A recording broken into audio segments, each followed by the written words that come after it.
resolver este problema? ¡Yo! ¡Dos!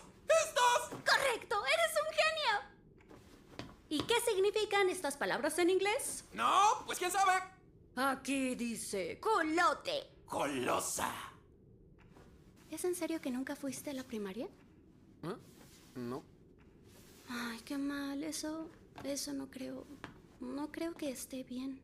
¿Y por qué? Lo normal es estudiar para los exámenes, asistir a los clubes y poder salir con tus amigos. ¿Realmente crees que sea bueno que estés en seguridad pública? Puedo comer 3 veces al día y duermo en un sillón cómodo. Eso es lo mínimo a lo que aspiran en Japón. Eso es un derecho humano. Ya se me calentó la cabeza de tanto pensar. ¿Qué te parece? Sí, vamos a que se te enfríe un poco. Estoy muy fría.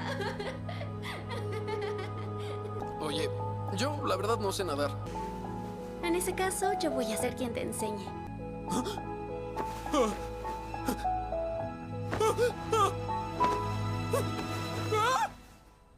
Quítate la ropa. Es que no me rasuré hoy. Tranquilo, está oscuro. No se ve nada. Se le ve todo. ¿Qué te tomas? Si te bajas los pantalones, traicionarás a la señorita Máquina.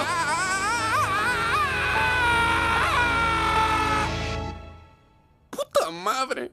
¡Ya, métete! ¿Qué estás esperando, Denji?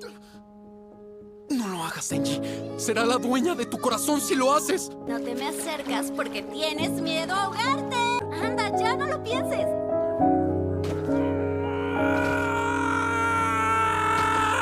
¡A la mierda!